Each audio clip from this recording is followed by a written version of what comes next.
Bonsoir et bienvenue dans cette nouvelle édition. Je vous remercie de votre fidélité. Ce soir, nous accueillons sur ce plateau El Mamouni Mohamed Nassur, chargé de mission sur l'avenir des Cadis à Mayotte et représentant porte-parole des Cadis. Bonsoir. Bonsoir Amina. Merci à vous d'avoir accepté notre invitation. C'était un honneur pour moi. Nous le savons, la ministre de la Justice est arrivée à Mayotte aujourd'hui pour une visite de 2 jours et j'imagine que vos revendications seront nombreuses parce que cela relance notamment la question de la place et du rôle des cadis à Mayotte. Absolument. Ça fait partie des problèmes que je pense essentiels qu'il faudra lui soumettre. Nous aurons l'occasion d'en reparler plus amplement dans ce journal, mais en attendant, voici les titres de ce lundi 13 octobre.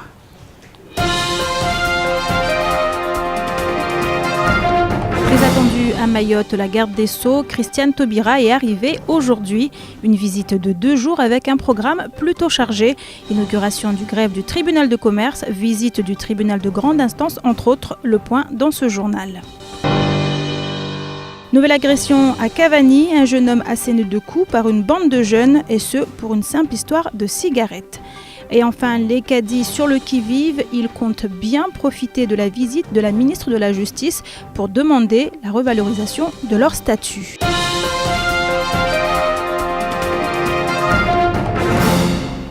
La garde des Sceaux, Christiane Taubira, a foulé le sol mahorais ce midi. Le préfet, le président du Conseil général, des représentants de la magistrature et de nombreuses autres personnalités étaient présentes pour l'accueillir à l'aéroport de Pamandi. Retour sur son arrivée avec ces images signées Camille Leca et Abbas Alidi. Les mbiouis sont en place, l'attente de l'arrivée de la garde des Sceaux se fait, comme le veut la tradition des visites officielles, en musique. À l'intérieur de l'aérogare, l'accueil s'organise et parmi les personnalités présentes, les réactions donnent le ton de cette toute première visite de Christiane Taubira à Mayotte. Pour mieux fonctionner, la justice mahoraise a besoin d'elle. La première, c'est déjà de trouver des solutions par rapport à cette question de mineurs, mais également donner plus de moyens à la justice. Il est vrai que la justice au niveau local n'a pas suffisamment de moyens et ça c'est une réalité. C'est la raison pour laquelle en tout cas on espère que Madame la ministre va venir avec des propositions concrètes pour que la justice puisse fonctionner à Mayotte. Il y a une série de mesures qu'il faudrait prendre, mais ce qui m'intéresserait énormément, c'est de contribuer, une décision, de contribuer à nous aider à retrouver de la cohésion, notamment par rapport à notre jeunesse. C'est important, ça ne dépend pas que d'elle, mais j'attends beaucoup de choses nouvelles, d'annonces de ce côté-ci. 11h50, Christiane Taubira fait son apparition aux côtés du préfet Seymour Morsi, sourire aux lèvres. Puis c'est le tour des poignées de main officielles. Enfin, à la sortie de l'aéroport, la ministre fait son passage près des mbiouis. Pour cette première étape, le sourire est de circonstance. Reste à savoir si cette bonne humeur ne sera pas entamée par la suite de la visite et la mise en perspective des nombreux problèmes à résoudre. Et première étape de la garde des Sceaux, Christiane Taubira, la visite du tribunal de grande instance. Une réunion de travail s'est tenue en présence du directeur des services judiciaires venu de Paris, le procureur de la République et la présidente du tribunal et les présidents de chambre. Pour les magistrats, les moyens manquent et là encore, les attentes sont grandes. Plus d'explications avec Camille Leca et Abbas Alidi. Problème de délinquance des mineurs, personnel judiciaire en sous-effectif, immigration clandestine. Le cahier de doléances est fourni et la ministre de la Justice, très attendue. Pour le premier adjoint au maire de Mamoudzou, présent pour l'accueillir au tribunal de grande instance, la priorité reste la sécurité au sens large. Vous savez qu'à Mayotte en général et Mamoudzou en particulier, les attentes sont énormes, ne serait-ce que dans le domaine qui lui concerne, la lutte contre l'insécurité. Vous savez que nous sommes la 4e ville la plus cambriolée de France. C'est quand même un bilan qui, à lui seul, dit l'essentiel. Donc pour cela, franchement, nous pensons que sa venue ici est une bonne chose, mais surtout, elle vient, elle constate de visu sur le terrain et par la suite, lorsque nous enverrons nos projets, nos doléances là-bas, elle ne sera pas étrangère à ce qu'elle aura vécu. Donc je pense rien que sa venue, c'est déjà en soi une bonne chose. Très vite après son arrivée, Christiane Taubira se perd dans les services pour aller à la rencontre des magistrats. Une réunion de travail est organisée, mais elle se tient à huis clos. Merci. instant, on va vous demander de patienter, mesdames, messieurs. L'occasion pour le personnel judiciaire de dresser un inventaire alarmant des moyens du département. Et selon eux, ils sont loin d'être à la hauteur. On attend quand même qu'il y ait plus de magistrats, plus de greffiers, plus de personnel administratif au niveau du tribunal. Lorsque la départementalisation a commencé il y a 3 ans, on avait commencé à mettre les moyens, parce que les magistrats, ils avaient augmenté en nombre. Puis après, c'est tout. Alors qu'on sait qu'ici, les problèmes vont crescendo. Tous les jours, effectivement, les difficultés augmentent, la délinquance juvénile, l'explosion des contentieux dans tous les sens. Et les moyens sont restés les mêmes qu'il y a 3 ans. De service en service, la garde des Sceaux en aura profité pour se confronter à la réalité du quotidien des magistrats de Lille. Seul bémol, les notaires et les huissiers de justice, en grève le mois dernier, n'étaient pas conviés à la visite. L'occasion était pourtant rêvée pour relayer leurs revendications quant à la réforme de leur profession.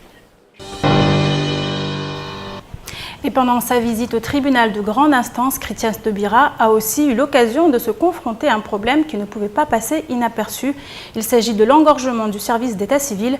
Reportage de Camille Leca et Abbas Alidi. Sous une chaleur insoutenable, ces personnes attendent de pouvoir accéder au service d'état civil. Certains sont là depuis de longues heures et parmi eux, beaucoup de femmes et d'enfants. J'ai déposé nationalité Zawanatu, Rija Hunu, Rija Rambilo Azangina, Vavo Rija Riji Parambarketi, Nantongo Suho, Zamsona, Draken Sirma, Joana, Hari Sishukatune, toujours Siru Shomao, Maukunyangu Minui, de Rajparavanu, Wangina, Jparavan Nangu Minui, Vangina, Jparavan Yangu, 5h du matin, Ravan Yangu, Vavo Tahalin. Une situation difficile à supporter que la ministre n'a pas pu ignorer lors de sa visite du tribunal.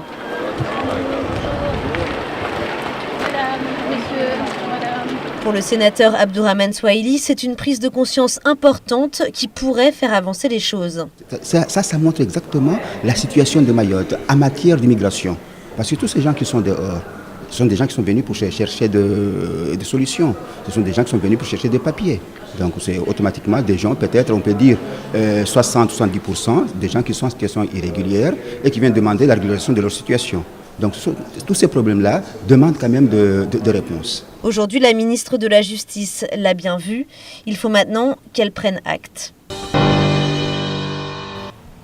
Et juste après, le tribunal, la ministre de la Justice était attendue à l'espace Corallium à Kaweni où sont installées les nouvelles greffes du tribunal de commerce. À la sortie de sa réunion avec les présidents des chambres consulaires, du MEDEF et de la CGPME, elle a livré ses premières impressions sur sa visite au micro de Camille Leca et Abbas Alidi. J'ai trouvé un état d'esprit de grande volonté de faire, d'agir, d'avaler aussi à la fois les distances, le temps, parce que assurer la départementalisation depuis avril 2011, ça a nécessité pour l'État par exemple une transposition de texte à un rythme accéléré, mais pour les personnes qui sont sur place, ça nécessite de s'adapter, à la fois de résorber des stocks qui sont là, de prendre les choses en cours, de les fluidifier, d'être efficace, disponible pour le public, d'être incontestable. C'est ce que j'ai vu et c'est extrêmement stimulant et encourageant et je salue cet état d'esprit et ce professionnalisme général. Revenons à présent sur cette visite des nouvelles greffes du tribunal de commerce. Elles devraient être inaugurées à la fin du mois. Leur fermeture l'année dernière avait lourdement impacté l'économie locale. Mais encore aujourd'hui, les moyens ne semblent pas être réunis pour qu'elles fonctionnent de manière optimale, notamment au niveau du registre du commerce. On écoute Saïd Bastois, président de la CGPME, pour plus d'explications. Nous nous demandons combien de temps les greffiers prendront pour mettre à jour les dossiers qui existent. Parce que les dossiers qui existent, ce sont des dossiers qui se trouvent, si j'ose dire, dans une situation un peu catastrophique. Donc le travail de mise à jour va nécessiter un effort très important. Et c'est pour ça que nous nous demandons combien de temps ça va durer. Et si jamais, comme ça a été supposé par certains, ça va jusqu'à 18 mois, ça veut dire que les problèmes ne sont pas totalement réglés.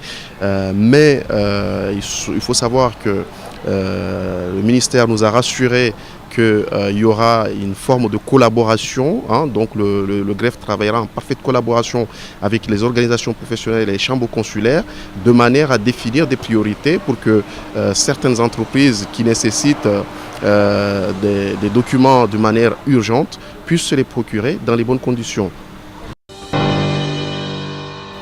Une visite qui était donc très attendue, et ici les cadis ne sont pas en reste, bien au contraire même, des cadis qui voient en l'arrivée de la ministre de la Justice Christiane Taubira l'occasion d'être reconnue par l'État. La justice cadiale animée avant la vie des Mahorais, ce depuis plusieurs années, mais en marge de la gestion des affaires courantes du fait de l'application du droit commun, les cadis n'ont désormais plus de pouvoir. On l'écoute, on regarde ce reportage. Les cadis de Mayotte veulent être fixés sur leur sort. Ils auraient été outrés si la ministre de la Justice ne leur avait pas accordé d'entretien au cours de son passage à Mayotte. Le rendez-vous est maintenant pris.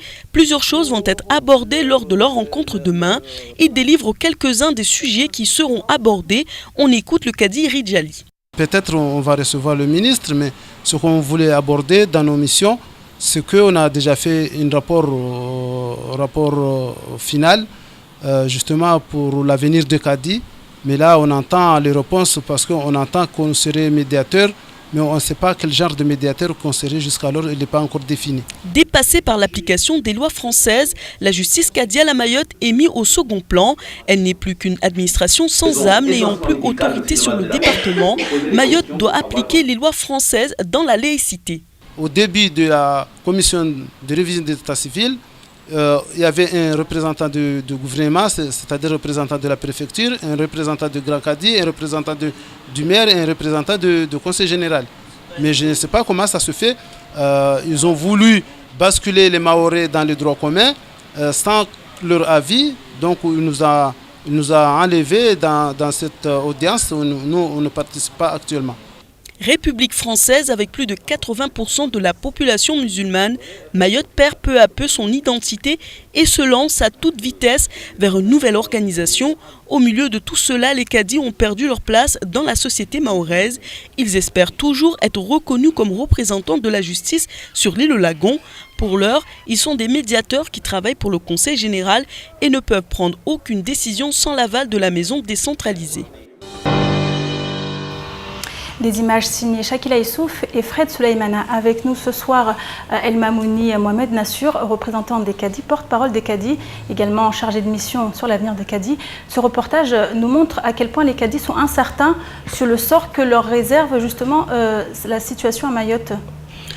Oui, effectivement, il y a un gros problème dès lors que l'administration française que nous avons aujourd'hui à Mayotte, elle résulte d'une collaboration séculaire entre le droit commun et le droit local, dont les juges en fait étaient les cadis. Alors c'est extrêmement important de le dire parce que après un siècle et demi que la mise en place de cette administration qui aujourd'hui donc est dominée par le droit commun, qu'on décide d'enlever de l'organisation juridique de Mayotte, cette profession qui a joué un rôle extrêmement important, non seulement dans cette installation, mais aussi dans la paix sociale, c'est effectivement méconnaître l'importance des traditions dans cette société, qui est la société mahoraise. Juste pour rappel, quelles étaient les compétences à l'époque des cadis avant que justement l'application du droit commun prenne le dessus sur la justice cadiale? Les cadis, ils avaient, avant cette ordonnance de 2010, c'était d'abord des juges. C'était le chef de l'état civil. C'était des précepteurs. C'était des notaires. Et dans ces fonctions qu'on appelle déjà socle, qui faisaient le socle des missions de cadis, il y avait ce travail permanent de médiation, de conciliation entre les familles, entre les personnes, entre les villages. Donc un rôle essentiel où le cadi se trouve mobilisé à tout moment, que ce soit les soirs, que ce soit les week-ends, il est toujours en train de travailler en sus de ces travaux-là. Donc aujourd'hui, en fait, qu'est-ce qu'il lui reste? Lorsqu'on lui a envoyé, on lui a enlevé sa mission d'état civil, de chef d'état civil, quand on lui a enlevé sa mission de notaire, quand on lui a enlevé tout simplement son état de juge, il n'a plus de fonction là. On dit tout simplement qu'ils doivent devenir des médiateurs. Mais jamais personne, que ce soit l'État, que ce soit l'administration locale, n'a profilé une organisation et donné des contenus finalement donc à ce travail-là. Mais quand on regarde en réalité la façon dont la ordonnance est écrite, quelque part on les envoie dans les tribunaux de droit commun. Mais on ne les a jamais incités. Quand on regarde, quand on lit entre les lignes, on voit que les cadis doivent être dans les tribunaux de droit commun aujourd'hui pour s'occuper effectivement de ces médiations-là. Mais on n'est allé pas plus loin. On n'est pas allé loin là-dessus. Nous, donc la mission que j'ai eue... été lésé de ce côté-là. La mission que j'ai eue était effectivement de donner du contenu. Un rapport a été produit et communiqué au Conseil général qui a été le commanditaire, n'est-ce pas, et communiqué à l'État. Nous avons eu une rencontre avec l'État, que ce soit ici sur le plan local, que ce soit sur le plan national. Et aujourd'hui, on reconnaît, de par les actions qui sont menées par les cadis, parce que bon, on n'a pas attendu. Vous avez vu, donc vous avez encore en tête les derniers affrontements entre les jeunes de Kawini et de Majicabo. Justement, votre rôle a été assez important. Ce n'est pas seulement celui-là, c'est un élément, mais il y a eu la tête de porc, qui était quelque chose d'extrêmement important. Parce que là, c'est les Maoris qui ont été touchés dans ce qu'ils ont de plus important dans leur âme.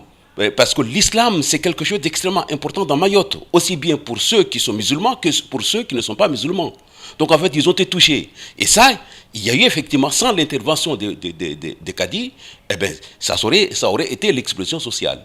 De la même manière que cela aurait pu être, si on n'avait pas eu à intervenir effectivement à Kawini et à Majicabo, on se demande ce qui serait arrivé. Alors qu'en fait, on ne reconnaît pas, on ne donne pas officiellement cette mission pour en principe travailler pour la paix sociale. Il y a d'autres événements qui ont été aussi développés, d'autres activités, notamment sur les problèmes mortuaires.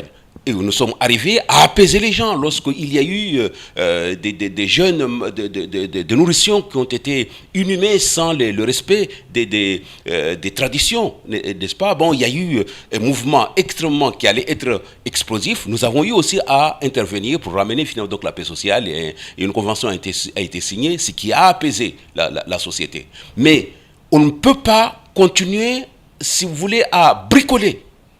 Aujourd'hui, les cadis ont travaillé, ont produit un travail et ont donné une proposition d'organisation. Qu'on leur dise, est-ce qu'on accepte cette organisation-là, le contenu des missions, est-ce que le contenu des missions qui ont été données, c'est ce qu'on attend. Mais aucune réponse de ce côté-là n'est donnée. Et aujourd'hui, les cadis relèvent de quelle autorité, très exactement? Alors, ils ne sont attachés à aucun organigramme, mais ils relèvent du Conseil général, de la fonction publique territoriale. Mais en réalité, cet attachement-là, c'est parce qu'on ne savait pas qu'en faire. Et que quelque part, je dirais qu'en fait, c'est une mesure plutôt humanitaire du Conseil général que de dire, bon, ces messieurs qui étaient donc relevés du droit commun, qui devaient donc de l'État, mais ce sont des Maoris, je dois les garder. Mais c'est pas comme ça. Nous sommes dans un contexte de la République. Une prise en compte de votre statut beaucoup plus profonde. Il faut aller plus loin. Il y a des propositions, il faut dire non, ce n'est pas ce que nous attendons, voilà ce que nous voulons. Mais il faudrait que, effectivement, ces personnes-là, cette profession, retrouvent la place qu'il faut dans le département. Et c'est ce que nous entendons de Madame Taubira. C'est que je voulais dire. Vous serez reçu justement demain par la ministre, parmi vos revendications principales, très clairement. La revendication principale, c'est l'installation, la réinstallation des cadis. Qu'ils retrouvent maintenant un vrai statut. Qui ils sont? Au tribunal, à la justice. que ce soit le tribunal, que ce soit qu'on appelle déjà donc la collectivité si on s'oriente vers cela, mais il faut maintenant une décision, qu'on sache exactement où ils sont. C'est qu'il y a les missions qui sont celles des cadis qu'ils développent et celles qui sont définies dans le cadre de l'ordonnance, ce sont des missions à caractère régalien. Donc en fait, même si on est attaché à l'État, à la collectivité, à la fonction publique territoriale, mais il devrait y avoir une convention entre la collectivité et l'État pour la prise en charge de cette profession-là, pour que ça donne effectivement les effets attendus. Voilà. Donc vous, en tant que chargé de l'avenir des cadis, quelles ont été les avancées que vous avez eues, même si, comme vous dites, les problèmes sont nombreux? Qu'est-ce que vous avez réussi à obtenir pour les cadis pour pérenniser un petit peu leur présence sur le territoire local et dans le paysage? Ce que nous avons réussi à obtenir se situe essentiellement sur le plan verbal. Nous avons rencontré le ministre de l'Outre-mer, M. Lurel, qui a été très sensible et qui a dit qu'effectivement, les cadis doivent avoir leur place. Et il s'était déclaré comme un véritable avocat pour soutenir que le cadis soit installé. Les rencontres que nous avons eues avec le préfet, que ce soit l'ancien, que ce soit celui qui vient d'arriver, à qui nous avons présenté effectivement donc ce rapport en détail, ils ont complètement, qu'on appelle déjà, donné leur soutien par rapport à ce contenu-là et l'organisation que nous demandons en fait à mettre en place et qui prend en compte une grande part de la lutte contre la délinquance juvénile qui est montante. Nous avons dans l'organisation, c'est parmi les choses sur lesquelles les préfets que nous avons eu avec se sont engagés de travailler avec nous sur ce sujet-là. Nous avons eu à être reçus tout dernièrement par le conseiller spécial de Hollande, du président de la République, qui lui aussi a été complètement d'abord il était surpris qu'il n'y ait pas jusqu'à maintenant une solution donnée à l'installation d'une profession qu'il considère comme étant essentielle. Ce sont ses propres termes, comme étant essentielle ici à Mayotte, parce qu'ils ont constaté les résultats que nous avons eus, que ce soit par ce problème de profanation par tête de porc ou par cimetière, par machin, etc. Ainsi bien que les événements donc tout récents. Ça veut dire que tout le monde aujourd'hui est en accord de dire que les cadis doivent avoir leur place. Et que cette place-là doit tenir sur des missions, sur des médiations sociales, sur la médiation familiale, sur la médiation qui relève donc de la conciliation donc des familles, sur la médiation qui relève donc du scolaire, parce qu'en fait il faut aussi encadrer le système scolaire de façon à ce que les enfants puissent obtenir aussi les enseignements traditionnels qui concourent ou qui participent qu'on appelle déjà au profil du citoyen de demain. Des écoles coraniques. Pas forcément. Vous savez qu'en fait, je ne parle pas de l'enseignement coranique. Je dis des enseignements traditionnels. Quand je parle d'enseignement traditionnel, c'est quoi? C'est l'apprentissage donc de la langue arabe. C'est l'apprentissage des travaux ménagers que les enfants obtenaient effectivement donc dans ces organisations que nous appelons écoles coraniques. C'est l'apprentissage des travaux dans les champs. Tout cela qui participait à faire du Maoré un homme accompli, capable donc de responsable et dans la société où elle vit. Voilà donc les éléments fondamentaux. Donc, Madame Tobira, nous lui avons envoyé, parce qu'en fait, après avoir fait ce travail-là, mais les cadis ont fait une pétition qu'ils ont tournée. Au bout de 3 semaines, ils ont recueilli 15 000 signatures, et c'est ce document-là qui lui a été transmis par l'intermédiaire de nos élus, donc nationaux, les députés, mais qui nous aussi que nous avons transmis par l'intermédiaire de la préfecture, des préfets, que nous avons aussi transmis on a donné un exemplaire finalement donc de ces 15 000 signatures-là au conseiller du président de la République. Donc, nous allons demain, puisque rendez-vous nous est accordé, lui remettre aussi encore une fois. On peut bien vous faire entendre en tant que porte-parole et chargé de mission sur l'avenir des cadis. On l'a compris, El Mamouni. Merci à vous pour ces précisions. On continue ce journal avec ce fait divers produit hier soir à Cavani, qui a été une nouvelle fois le théâtre d'une violente agression. Une simple cigarette serait à l'origine de celle-ci. Davantage de précisions avec Patrick Millan. Hier soir, Cavani a une nouvelle fois été le théâtre d'une agression extrêmement violente. Une simple cigarette serait à l'origine de ce bain de sang. Les faits se sont déroulés hier soir vers 21h. Un jeune homme passe au niveau du stade de Cavani et croise une bande de gamins âgés seulement de 13 ou 14 ans qui lui demandent une cigarette. Ce dernier répond qu'il ne fume pas, une réponse qui déclenche une avalanche de cailloux, à tel point que le jeune homme n'a d'autre moyen que de se réfugier dans un bar à Cavani. Selon les premiers témoignages, la bande n'a pas hésité à entrer dans le bar pour sortir le jeune et le projeter sur le sol et lui asséner des coups de pierre sur la tête.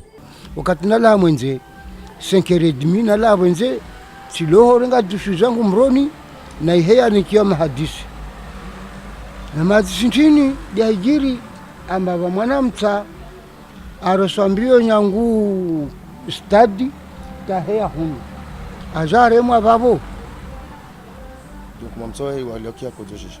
Wamizikia mbara kuzeshitwa mangavuswa. Kwa shwa tongoza ijira mba pirejeje. Sasa tongoza ijira mba tongotindia ijira tongotindia ijira. Besikia kamwalu.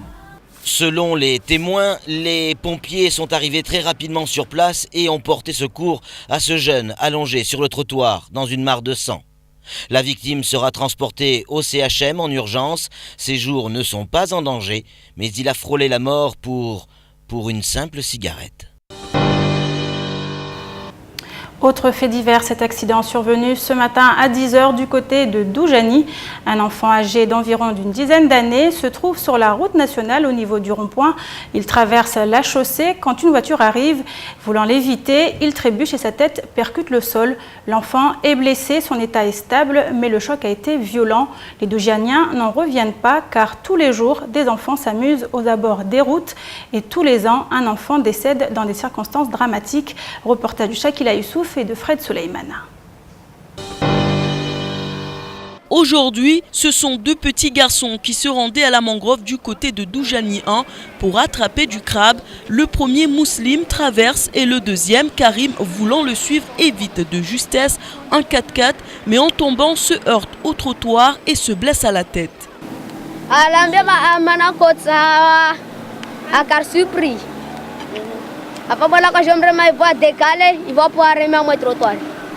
La conductrice du 4x4 blanc s'effondre en larmes.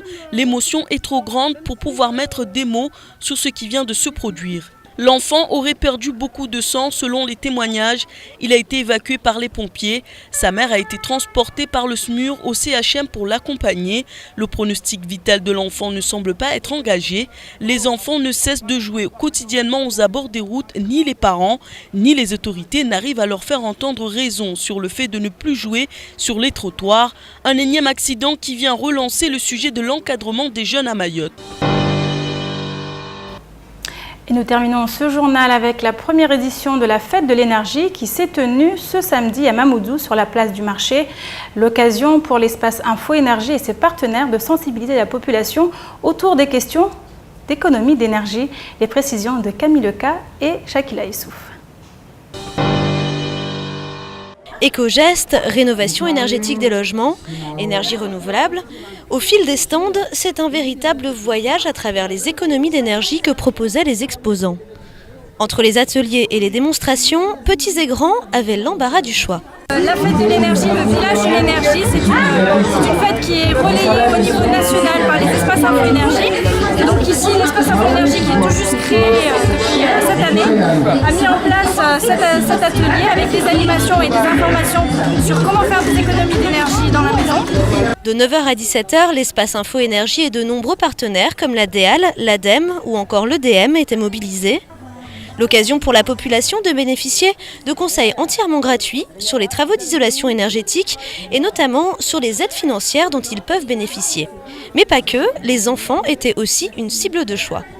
Ce qui est bien, c'est qu'il y a des différents ateliers pour sensibiliser les gens à l'approche de ces produits qu'il y a à Mayotte, le photovoltaïque, le chauffe-eau solaire, l'électricité solaire. Et il y a des différents ateliers sur lesquels il y a les enfants qui sont vraiment sensibilisés à ce niveau-là. Voilà. Pour moi, c'est très positif. Pour une première approche, c'est pas mal. Pour cette toute première édition, la Fête de l'énergie a rencontré un franc succès. L'événement devrait donc revenir à Mayotte dès l'année prochaine. C'est la fin de cette édition. Merci à vous de l'avoir suivi. El Mamoun, merci à vous d'avoir répondu à nos questions. Dans quelques instants, vous serez en compagnie d'Ornella Perrine pour la météo. Quant à moi, je vous retrouve demain soir pour une nouvelle édition. Excellente soirée à vous sur KTV.